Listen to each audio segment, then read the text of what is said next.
dragi upokojenci in vsi pošteni Slovenci, pozdravljeni.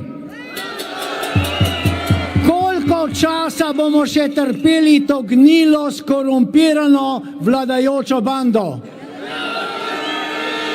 Treba jih je spokati v kante za smeti pa poslati v Afriko, tja, kjer imajo svoje migrante, ki jih imajo tako radi. Za migrante imajo denar, za nas ga nimajo. Imajo ga za vse tujce, za nas ga nimajo. Mečejo denar za vse neke tiste lenuhe, ki se jim ne da delati, ki hodijo po socialno podporo, ki je višja od mnogih vaših pokojnin.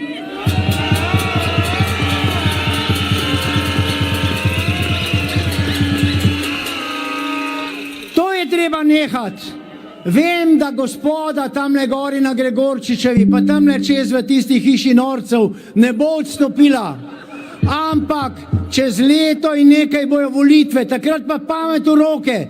400.000 Slovencev je narobe volilo. Zdaj jim je zagotovo žal, ker jih tolče po žepu, jemlje jim denar, onemogoča jim zdravljenje, onemogoča jim vse in mladim tudi izobraževanje.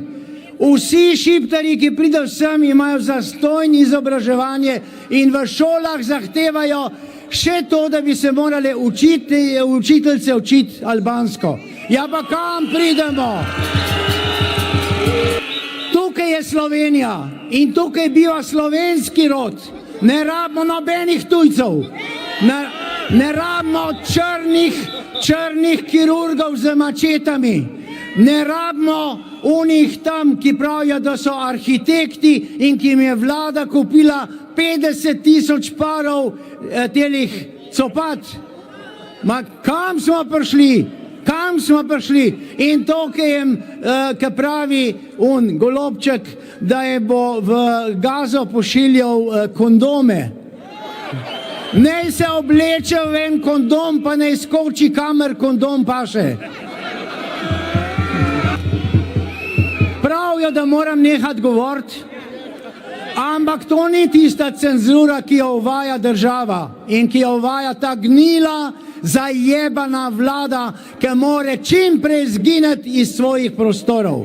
Živela Slovenija!